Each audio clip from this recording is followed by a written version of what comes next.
के सिलसिले में आज इस सभागार में उपस्थित मुख्य अतिथि महोदय श्री विकास वैभव जी, आईटी सह मुख्य सचिव बिहार सरकार, निर्णायक मंडल के सम्मानित सदस्यगणों, मुख्य समन्वयक डॉक्टर प्रीति बालाजी एवं उनके सहयोगी, अभिभावकगण, शिक्षक वृंद एवं उपस्थित छात्र एवं छात्रा,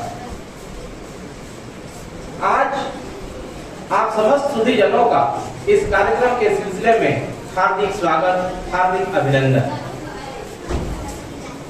आप सभी इस बात से सहमत होंगे कि विश्व के सर्वप्रथम लोकतंत्र की नींव रखने वाले बिहार की सांस्कृतिक, आध्यात्मिक, पौराणिक और कलात्मक यात्रा दीर्घ संपोषित है।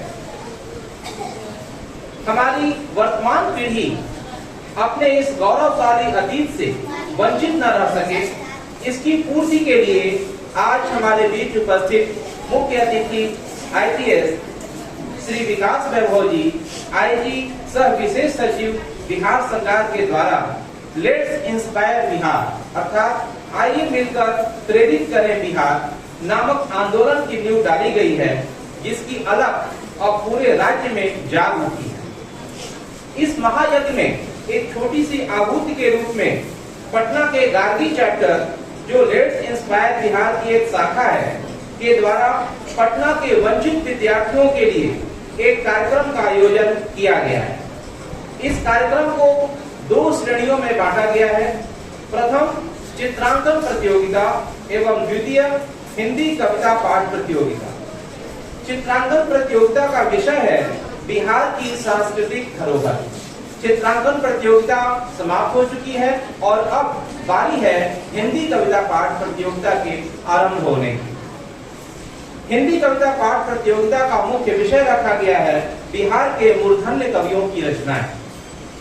हमारा विद्यालय चिल्ड्रन 7 हाई स्कूल इस आयोजन में अपनी सक्रिय भूमिका और योगदान समर्पित कर रहा है।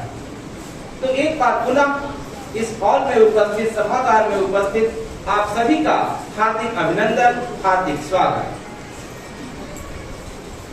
स्वागत की सभ्यता के अनुरूप आज के मुख्य अतिथि महोदय एवं अन्य गणमान्य व्यक्तियों को पुष्प गुच्छ देकर उनका सम्मान बढ़ाया गया।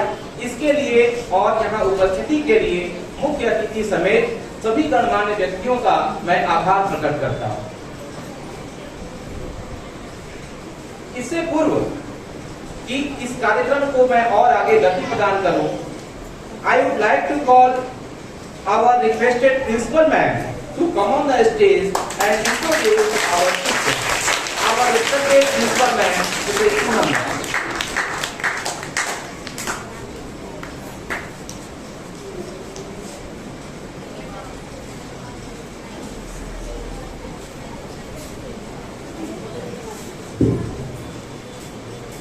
शुभ संध्या।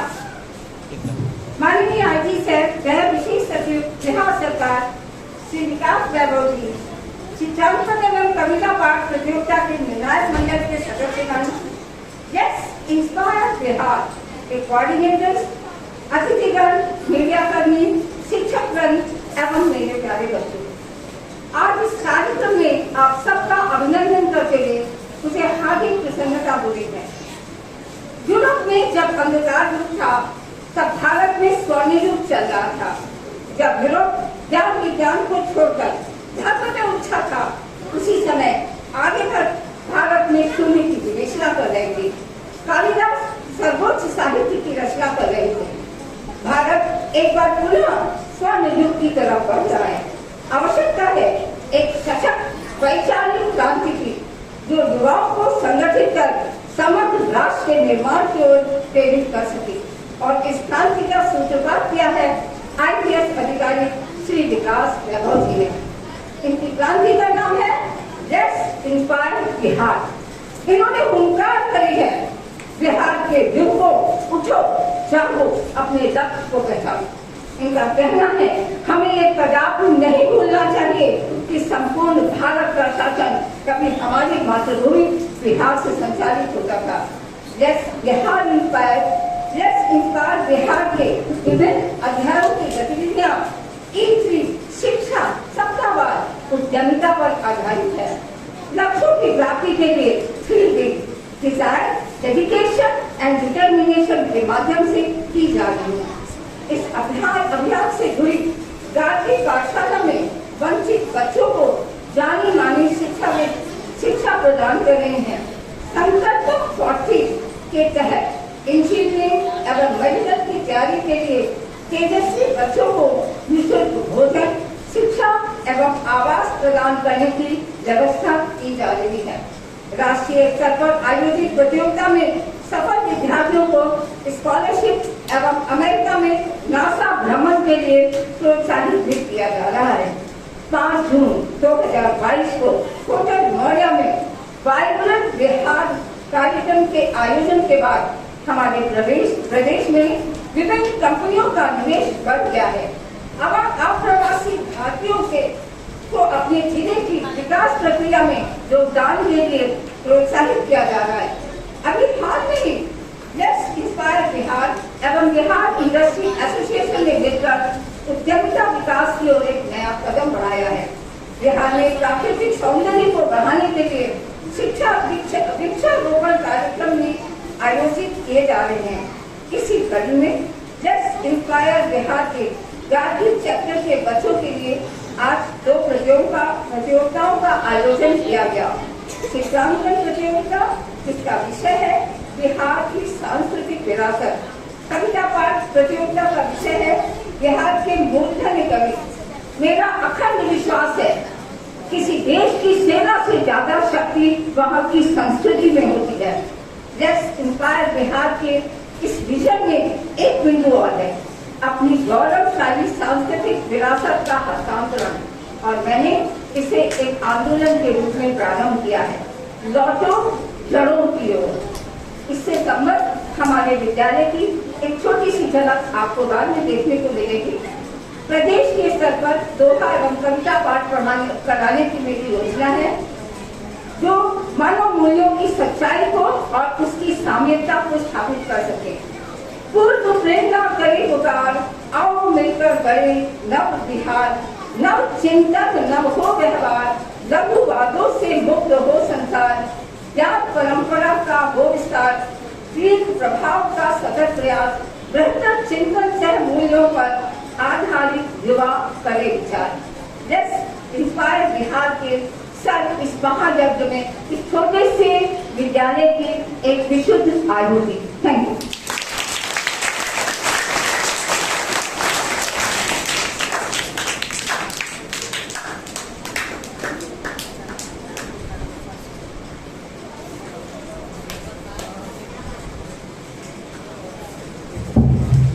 बहुत बहुत धन्यवाद मैम।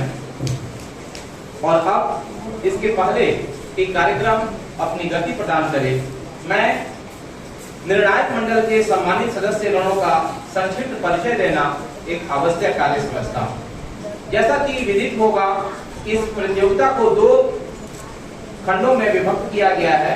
प्रथम चित्रांकन प्रतियोगिता एवं द्वितीय हिंदी कविता पाठ प्रतियोगिता। तो सर्वप्रथम मैं चित्रांकन प्रतियोगिता के निर्णायक मंडल के सम्मानीय सदस्य गणों का परिचय देना चाहूंगा। निर्णायक मंडल के प्रथम सदस्य के रूप में हम लोगों के बीच उपस्थित हैं श्री शुभम कृष्णा जी। आपने कला एवं शिल्प महाविद्यालय लखनऊ से स्नातकोत्तर की योग्यता प्राप्त की। वर्तमान में आप उपेंद्र महारथी शिल्प संस्थान पटना में क्यूरेटर के पद पर कार्यरत हैं। सामाजिक कार्यों में आपकी विशेष रुचि है। इसी के अंतर्गत अतिरिक्त समय में स्लम एरिया के बच्चों को कलात्मक शिक्षा के प्रति जागरूक करने हेतु प्रशिक्षण प्रदान कर उन्हें आगे बढ़ाने का सतत प्रयत्न आपने शुरू किया है। उन बच्चों के चहुमुखी विकास के लिए आप एक प्रेरणा स्रोत हैं। हम कृतकृत हैं कि आप जैसी शख्सियत आज हमारे बीच मौजूद है। निर्णायक मंडल के द्वितीय सदस्य के रूप में हम सभी के बीच उपस्थित हैं रंजीत कुमार जी। आपने महात्मा गांधी काशी विद्यापीठ वाराणसी से कला एवं शिल्प में स्नातकोत्तर की योग्यता हासिल की। आपके द्वारा राज्य एवं राष्ट्रीय स्तर पर फोटोग्राफी एवं कला की प्रदर्शनी का आयोजन किया जा चुका है। वर्तमान में आप उपेंद्र महारथी शिल्प संस्थान पटना में फोटोग्राफर के रूप में कार्यरत हैं। अतिरिक्त समय में ये किलकारी बाल भवन के बच्चों को कला एवं फोटोग्राफी का प्रशिक्षण प्रदान करते हैं। आज हमारे लिए अत्यंत गौरव का क्षण है कि आप हमारे बीच उपस्थित हैं। सिट एंड ड्रॉ चित्रांकन प्रतियोगिता के तृतीय सदस्य के रूप में हम लोगों के बीच उपस्थित हैं श्रीमती संगीता नंदा जी। आपने इतिहास विषय में स्नातकोत्तर की योग्यता हासिल की है। बच्चों के विकास एवं उनके चहुमुखी विकास में आप एक एनजीओ के साथ मिलकर सामाजिक कार्यों में बढ़ चढ़कर भाग लेती हैं। घर की बेकार बची वस्तुओं से कलात्मक एवं आकर्षक सामान बनाने की कला में आपको निष्णात हासिल है। संगीत सुनना और उसे नए रूप में प्रस्तुत करना भी आपकी रुचियों में शुमार है। आप लायंस क्लब की एक जानी मानी हस्ती हैं।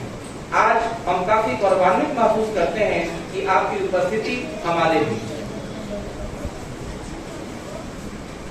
अब इसके पश्चात प्रतियोगिता के द्वितीय चरण हिंदी कविता पाठ प्रतियोगिता के निर्णायक मंडल के सम्माननीय सदस्यगणों का परिचय भी मैं देना चाहूंगा।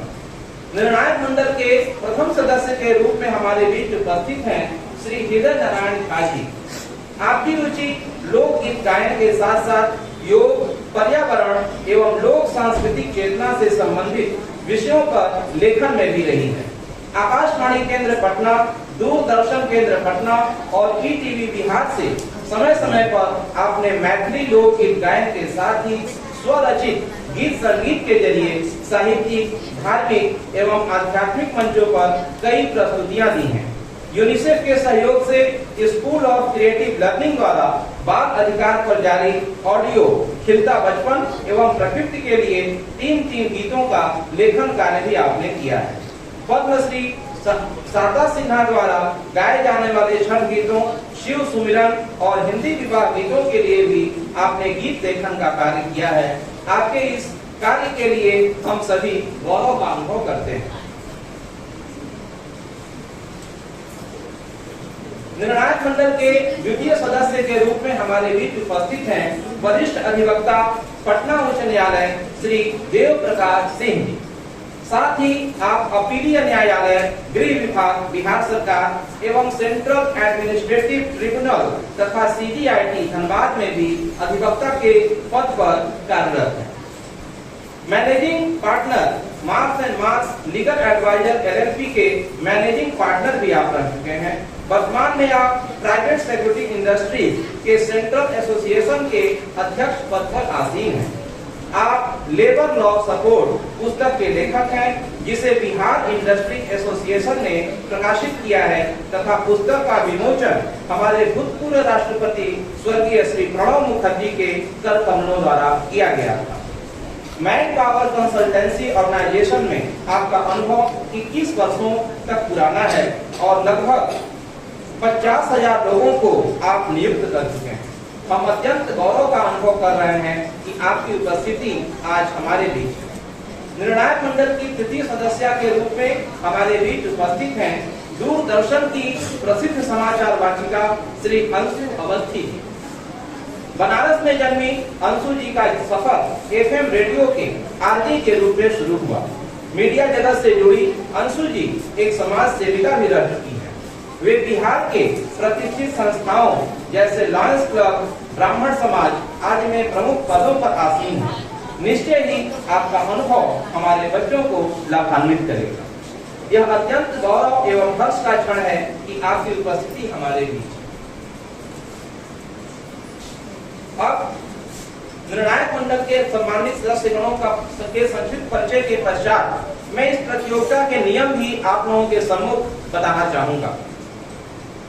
यह प्रतियोगिता कुल 50 अंकों की होगी, जिसमें संबोधन के लिए 10 अंक, विषय वस्तु के लिए 10 अंक, स्मरण शक्ति के लिए 10 अंक, उच्चारण एवं लय के लिए 10 अंक और प्रदर्शन के लिए 10 अंक निर्धारित हैं। निर्णायक मंडल के तीनों सदस्यों के द्वारा दिए गए अंकों के योगफल को 3 से विभाजित किया जाएगा। तत्पश्चात इसी आधार पर रिजल्ट की घोषणा की की जाएगी। तो अब मैं माननीय मुख्य अतिथि महोदय से यह अनुमति चाहूंगा कि वे कार्यक्रम की शुरुआत करने की आज्ञा दें। पोएम कंपटीशन के तौर पर पहले प्रतिभागी के रूप में आप लोगों के समक्ष आ रही हैं नूतन कुमारी। नूतन कुमारी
द्वितीय प्रतिभागी छात्रा के रूप में है रिद्धि कुमारी। रिद्धि कुमारी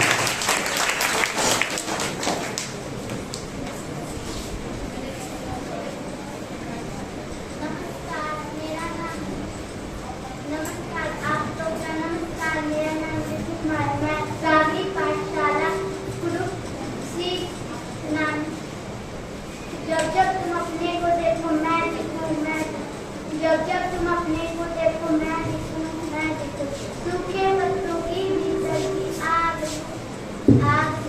शेष पश्चिमों का विशेष प्यार जब तुम अपने को देखो मैं दिखूं और समय का जितना प्रेष निरंतर है और सब पर सांसों का अंधारा स्वर्ग जब तुम अपने को देखो मैं दिखूं नमस्कार।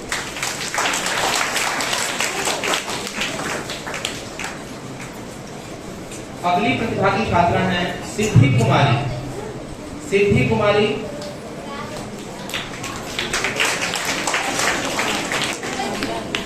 आप लोग नमस्कार, मेरा नाम है सिद्धि कुमारी, राष्ट्रीय पाठशाला ग्रुप से।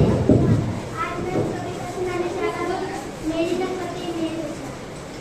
नखपति मेरी विचार, मेरी नखपति मेरे साकार सिर्फ गौरव विराट, साकार सिर्फ गौरव विराट, पौरुष के पुंजीभूत वाले मेरी जननी के युग मेरी भारत के सिद्धार्थ मेरी नखपति आप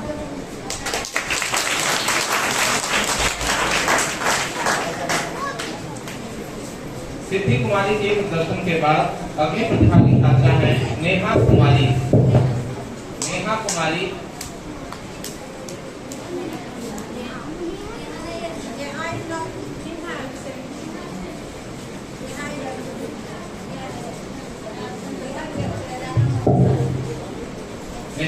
आज उपस्थित हैं। अगली प्रतिभागी छात्रा है सलोनी कुमारी।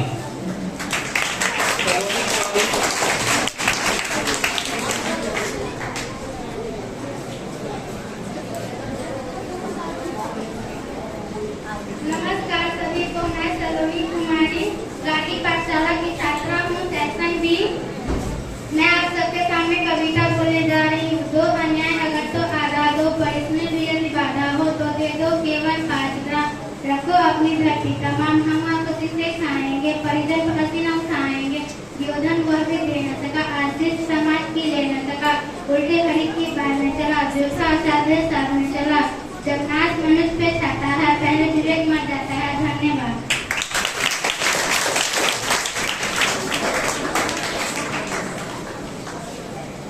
सलोनी कुमारी की इस प्रस्तुति के पश्चात अगले प्रतिभागी छात्र के रूप में हैं प्रतीक कुमार। प्रतीक कुमार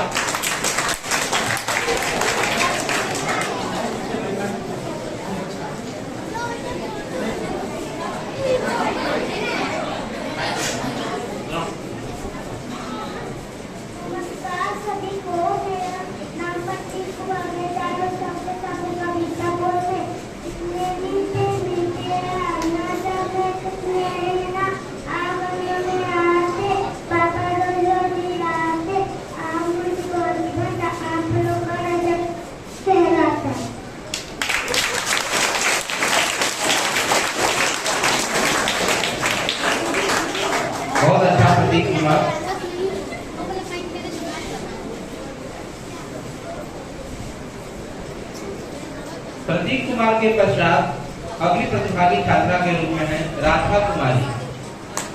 राधा कुमारी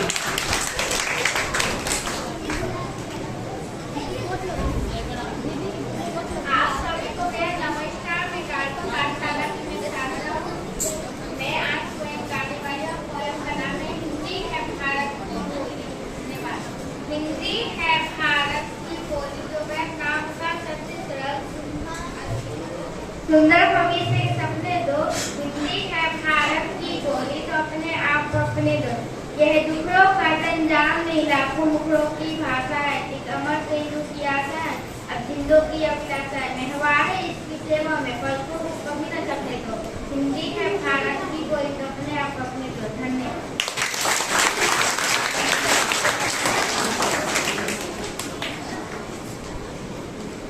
राधा कुमारी की इस प्रस्तुति के पश्चात अगली प्रतिभागी छात्रा हैं संगीता कुमारी। संगीता कुमारी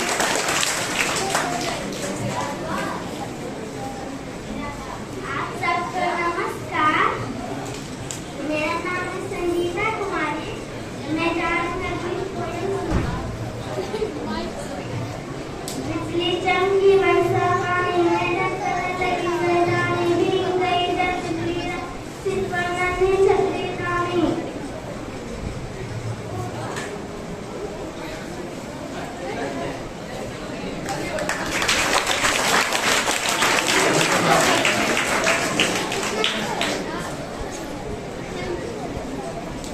संगीता कुमारी की इस प्रस्तुति के पश्चात अगली प्रतिभागी छात्रा हैं गौरी कुमारी।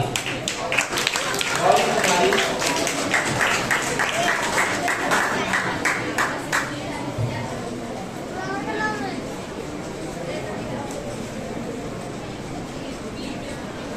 आप सभी का नमस्ते। मेरा नाम है गौरी कुमारी। मैं पोएम सुनाने जा रही हूँ। हम बच्चे हैं तो क्या हुआ, यह अधिकार हमारा है। पढ़ लिख करके बढ़ जाने का यह संकल्प हमारा है। यह संकल्प हमारा है। उम्र हमारी पढ़ने का, जीवन में कुछ करने का। उम्र हमारी पढ़ने का, जीवन में कुछ करने का। भारत को दुनिया में सबसे ऊपर रखने का। भारत को दुनिया में सबसे ऊपर रखने का।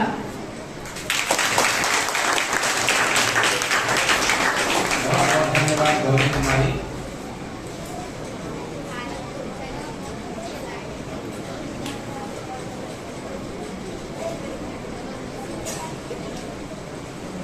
अगली प्रतिभागी छात्रा के रूप में हैं शिवानी कुमारी। शिवानी कुमारी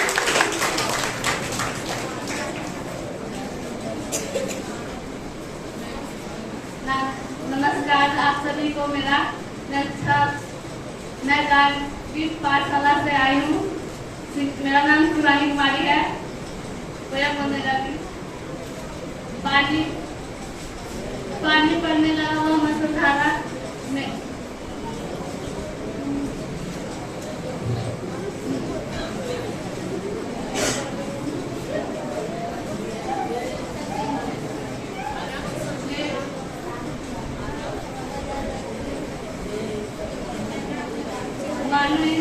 बांसुरी हो बादल की चमक, बादल की तरफ से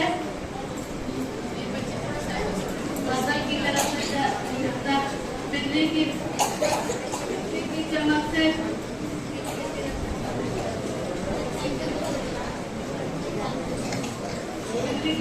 दिखता हिलता वायु की लपेट से आदि से अधिक आधारित बढ़ती। Thank you.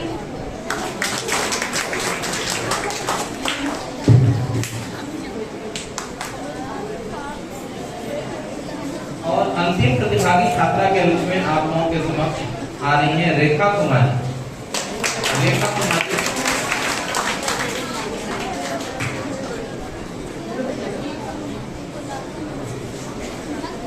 आप सभी का मेरा नमस्कार। मेरा नाम रेखा कुमारी। बच्चे हैं तो क्या हुआ, यह अधिकार हमारा है, पढ़ के बढ़ जाने का यह संकल्प हमारा है, यह संकल्प हमारा है।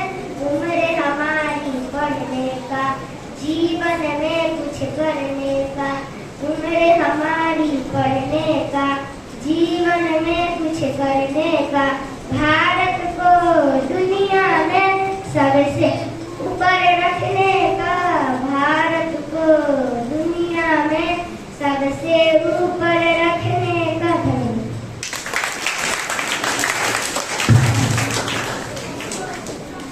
बहुत बहुत धन्यवाद रेखा कुमारी।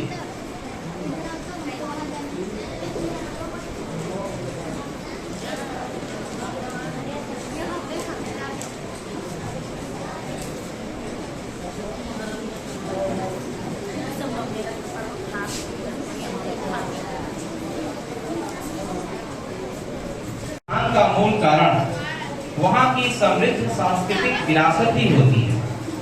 हम अपने प्रयासों से आज भारत देश को विश्व के मंच पर एक गौरवशाली पद पर पुनर्स्थापित करने के प्रति दृढ़ संकल्पित हैं। इसके लिए हमें प्राचीनतम मूल्य मानकों को सहेजना होगा, अपने जीवन मूल्यों को टटोलना होगा और अपनी जड़ों की ओर लौटना होगा। और हमें सूचित करते हुए यह अपार हर्ष हो रहा है कि हमारा विद्यालय चिल्ड्रन सेवन हाई स्कूल इस लक्ष्य की प्राप्ति हेतु सतत प्रयत्नशील है।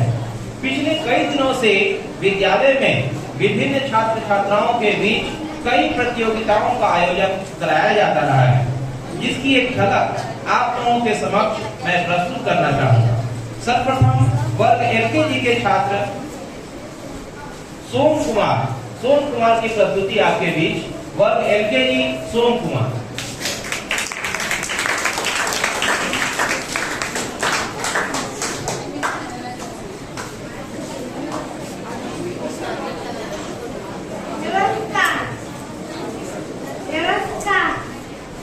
नमस्कार, मेरा नाम सोम कुमार है। मैं एलकेजी में पढ़ता हूँ। मैं गीत सीतामा के बारे में बताने जा रहा हूँ। गीत सीतामा एवं गंगा उनका नाम देवव्रत था। देवव्रत ने अपने पिता की खुशी के लिए जीवन कर्मचारी बनने का प्रण किया। तब से उनका नाम विष्णु हो गया। धन्यवाद।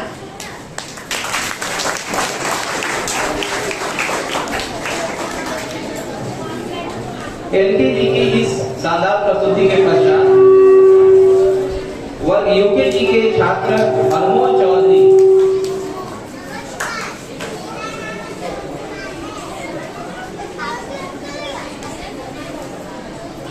नमस्कार, मेरा नाम अनमोल कुमार है। मैं यूकेजी में पढ़ता हूँ। मैं आप सबको श्री राम के बारे में बताने जा रहा हूँ। श्री राम भगवान विष्णु के सातवें अवतार थे। उनकी माता का नाम था कौशल्या, उनके पिता का नाम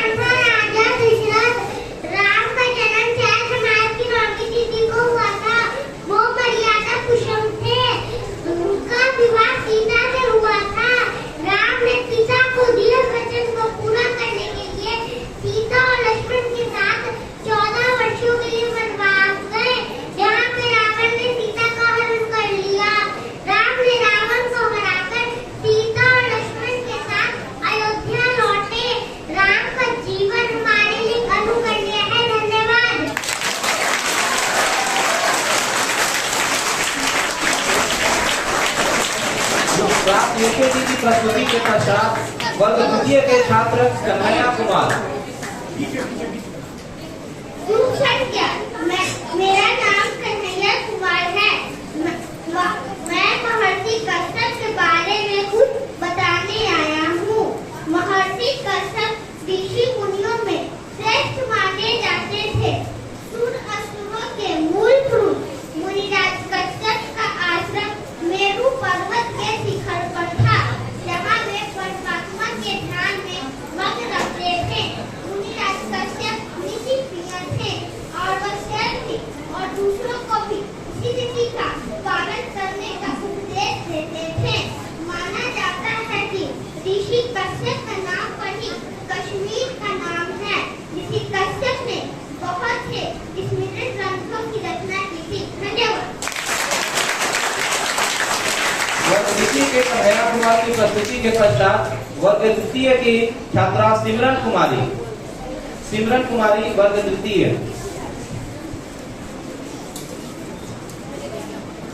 शुभ संध्या। मेरा नाम सिमरन कुमारी है। मैं कक्षा 3 की छात्रा हूँ। आज मैं आप लोगों को समुद्रगुप्त के जीवन के बारे में कुछ अपने भाव प्रकट करना चाहती हूँ। समुद्रगुप्त गुप्त वंश के प्रतापी राजा थे। समुद्रगुप्त चंद्रगुप्त प्रथम के पुत्र थे। समुद्रगुप्त अपने राज्य का विस्तार किया। उन्होंने अपने पूरे जीवन में कोई युद्ध नहीं हारा। अपने पुत्र विक्रमादित्य के साथ मिलकर उन्होंने भारत के स्वर्ण युग की शुरुआत की। उन्होंने ही मुद्रा का चलन शुरू किया और स्वर्ण मुद्राएं बनवाई। उनके राज्य में भारत का सांस्कृतिक उत्थान हुआ। साथ ही साथ समुद्रगुप्त एक महान कवि और संगीतकार भी थे। उन्होंने कवियों और संगीतकारों में भी अपनी मजबूत पहचान बनाई और बहुत सारी कविताओं की भी रचना की। इस कारण उन्हें कवियों का राजा भी कहा जाने लगा। और उनके राज्य और समुद्रगुप्त का अर्थ है उनके राज्य की सीमाओं पर समुद्र द्वारा रक्षा करना। धन्यवाद। उसके पश्चात वर्ग चतुर्थ की छात्रा शिखा पाल वर्ग चतुर्थ।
प्रस्तुति के पश्चात वर्ग पंचम की छात्रा शकीना परवीन।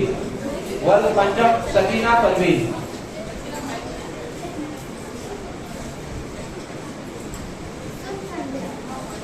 शुभ संध्या। मैं शकीना परवीन वर्ग पंचम की छात्रा आप लोगों के समक्ष भारत के पवित्र धार्मिक शहर वाराणसी के बारे में कुछ तथ्य प्रस्तुत करने आई हूँ। वाराणसी कहते हैं गंगा किनारे बसी काशी नदी भगवान शिव के त्रिशूल की नोक पर बसती है, जहाँ 12 ज्योतिर्लिंगों में से एक काशी विश्वनाथ विराजमान है। पतित पावनी भागीरथी गंगा के तट पर चमत्कारी बसी हुई है। यह काशी नगरी वास्तव में पाप नाशनी है। इसे संसार के सबसे पुराने नगरों में माना जाता है। भारत की यह जगत प्रसिद्ध है।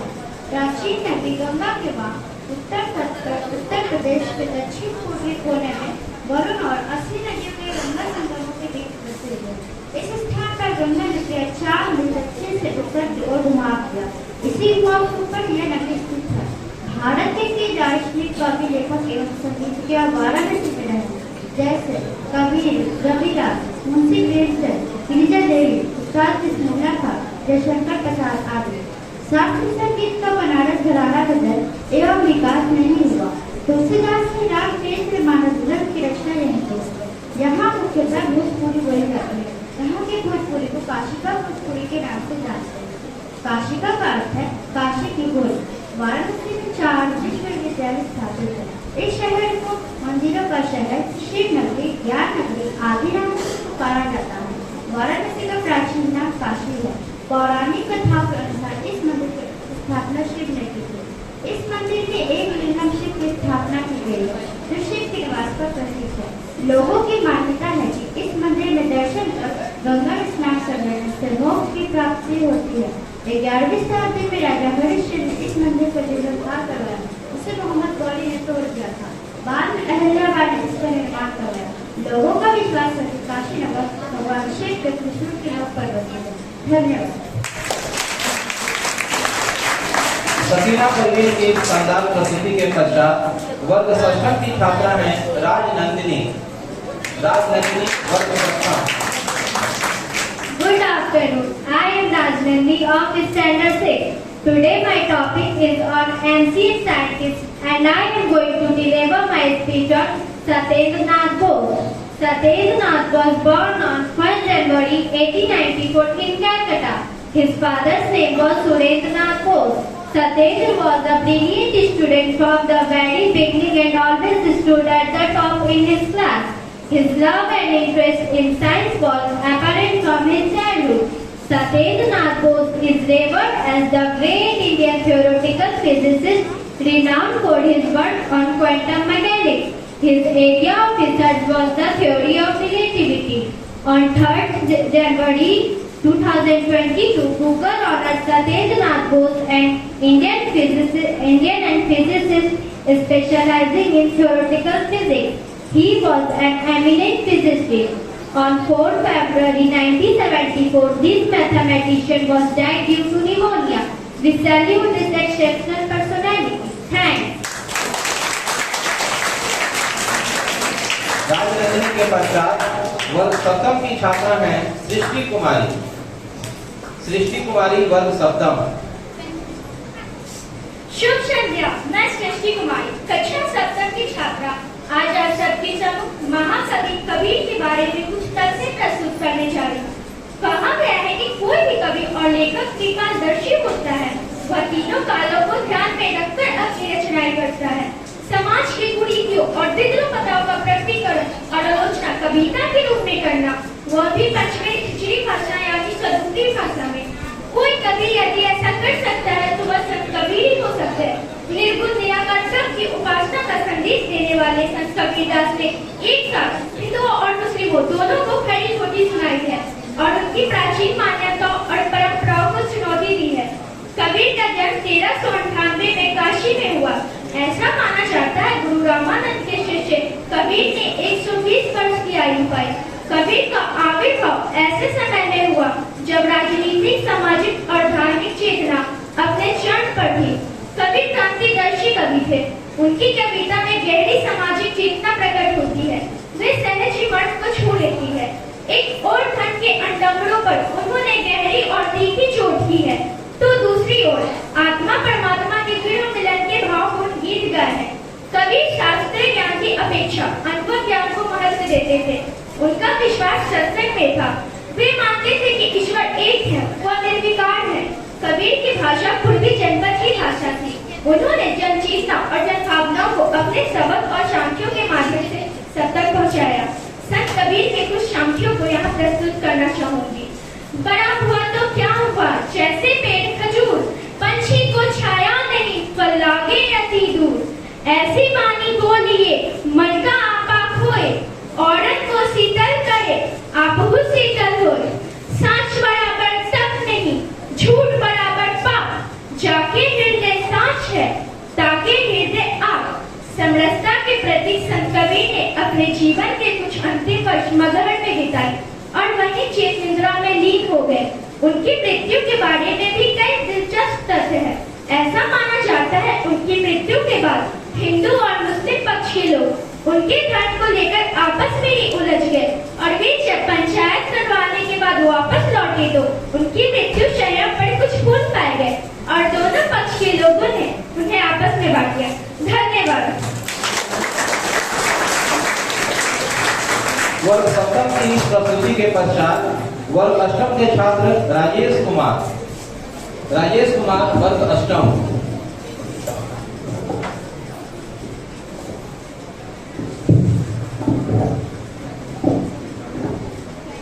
शुभ संध्या। मैं राजेश कुमार कक्षा अष्टम का छात्र आज मैं आप सबों के समक्ष द्वादश ज्योतिर्लिंग में जुड़ी द्वितीय स्थान में व्यापित मल्लिकार्जुन ज्योतिर्लिंग के बारे में कुछ महत्वपूर्ण जानकारियां प्रस्तुत करने जा रहा हूँ। मल्लिकार्जुन ज्योतिर्लिंग को श्रीशैलम नामक ज्योतिर्लिंग के नाम से भी जाना जाता है। यह ज्योतिर्लिंग आंध्र प्रदेश के पश्चिमी भाग में कुर्नूल जिले के नल्ला मल्ला जंगलों के मध्य श्रीशैलम पहाड़ी पर स्थित है। यहाँ भगवान शिव की आराधना मल्लिकार्जुन नाम से की जाती है। यहाँ के मंदिर का गर्भगृह छोटा है, इस कारण दर्शन के लिए लंबी प्रतीक्षा करनी पड़ती है। स्कंद पुराण में श्रीशैल कांड नामक अध्याय है जिसमें इसकी प्राचीनता का पता चलता है। तमिल संतों ने भी प्राचीन काल से ही इसकी स्तुति गाई है। कहा जाता है आदि शंकराचार्य ने जब इस मंदिर की यात्रा की तब उन्होंने शिवनद लहरी की रचना की थी। श्रीशैल का संदर्भ प्राचीन हिंदू पुराणों और ग्रंथ महाभारत में भी आता है। इस ज्योतिर्लिंग के स्तुति श्लोक कुछ इस प्रकार हैं। श्रीशैल श्रृंगे विबुधात सिंगे तुलाद्रितुंगे अतिमुदा वसंतम तमर्जुनं मल्लिकपूर्वमेतं नमामि संसार समुद्र सेतुं। जय मल्लिकार्जुन, जय मल्लिकार्जुन। अर्थात जो ऊंचाई के आदर्शभूत पर्वतों से भी ऊंचे श्रीशैल के शिखर पर जहां देवताओं का अत्यंत समागम होता है, प्रसन्नता से निवास करते हैं तथा जो संसार सागर को पार कराने के लिए पुल के समान है, उन्हें मात्र प्रभु मल्लिकार्जुन को मैं नमस्कार करता हूँ। इसे दक्षिण का कैलाश भी कहते हैं। महाभारत, शिव पुराण तथा पद्म पुराण आदि धर्म ग्रंथों में इसकी महिमा और महत्ता का विस्तार से वर्णन किया गया है। एक समय की बात है जब भगवान शंकर जी के दोनों पुत्र श्री गणेश और श्री कार्तिकेय स्वामी विवाह के लिए परस्पर झगड़ने लगे। प्रत्येक का आग्रह था कि पहले मेरा विवाह किया जाए। उन्हें ऐसे लड़ते झगड़ते देख भगवान शंकर और मां भवानी ने कहा, तुम दोनों में से जो पहले पूरी पृथ्वी का चक्कर लगाकर वापस लौट आएगा उसका विवाह पहले किया जाएगा। माता पिता की यह बात सुनकर श्री कार्तिकेय स्वामी अपने वाहन मयूर पर विराजित होकर तुरंत पृथ्वी प्रदक्षिणा के लिए दौड़ पड़े। लेकिन श्री गणेश जी ने अविलंब पृथ्वी परिक्रमा का एक सुगम उपाय खोज निकाला। सामने बैठे माता पिता का पूजन कर उनकी 7 परिक्रमा कर उन्होंने पृथ्वी प्रदक्षिणा का कार्य संपूर्ण किया। उनका यह कार्य शास्त्रानुमोदित था। पितृस्य पूजनम कृत्वा प्रकांति च करोति यः तस्य वः पृथ्वी जन्यम फलम भक्ति निश्चितम्। अर्थात जो मनुष्य माता पिता का पूजन कर उनकी परिक्रमा कर लेता है उसे पूरी पृथ्वी प्रदक्षिणा का फल मिल जाता है। इधर पूरी पृथ्वी का चक्कर लगाकर जब तक श्री कार्तिकेय स्वामी लौटे तब तक तो गणेश जी की शादी हो चुकी थी। यह देख श्री कार्तिकेय स्वामी अत्यंत रुष्ट होकर क्रॉस पर्वत पर चले गए। माँ भवानी उन्हें वहां मनाने पहुंची। पीछे भगवान शंकर भी पहुंचकर श्री मल्लिकार्जुन ज्योतिर्लिंग के रूप में प्रकट हुए और तब से मल्लिकार्जुन ज्योतिर्लिंग के नाम से विख्यात हुए। इनकी अर्चना सर्वप्रथम मल्लिका पुष्पों से की गई थी, इसलिए इनका नाम मल्लिकार्जुन पड़ा। इनके दर्शन, पूजन एवं अर्चन से भक्तों की सभी सात्विक मनोकामनाएं पूर्ण होती हैं। वो दैहिक, दैविक, भौतिक सभी प्रकार के बाधाओं से मुक्त हो जाते हैं। धन्यवाद।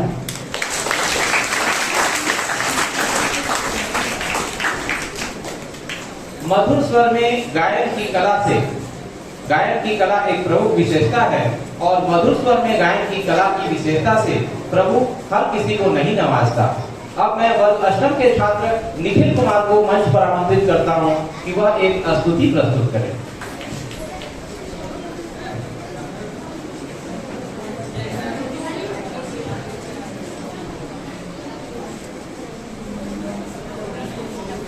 श्री राम श्री राम श्री राम श्री राम श्री रामचंद्र कृपालु भज मन हरण भव भय दारुणं नव कंज लोचन कंज मुख कर कंज पद कंजारुणं श्री रामचंद्र कृपालु भज मन हरण भव भय दारुणं श्री राम कंदर्प अगणित अमित छवि नव नील नीरद सुंदरं पटपीत मानभूतडित रुचि शुचि नवविजनक सुतावरं श्री रामचंद्र कृपालु भज मन हरण भव भय दारुणं श्री राम भजु दीन बंधु दिनेश दानव दैत्य वंश निकंदनं रघुनंद आनंद कंद कौशल चंद दशरथ नंदनं श्री रामचंद्र कृपालु भज मन हरण भव भय दारुणं श्री राम शिर मुकुट कुंडल तिलक चारु उदार अंग विभूषणं आदानुभुज शर चापदर संग्राम जित खर दूषणं श्री रामचंद्र कृपालु भज मन हरण भव भय दारुणं श्री राम इति वदति तुलसीदास शंकर शेष मुनि मनरंजनं मम हृदय कंज निवास कुरु कामादिकलदल गंजनं श्री रामचंद्र कृपालु भज मन हरण भव भय दारुणं नव कंज लोचन कंज मुख कर कंज पद कंजारुणं श्री रामचंद्र कृपालु भज मन हरण भव भय दारुणम् श्रीराम श्रीराम श्रीराम श्रीराम। धन्यवाद।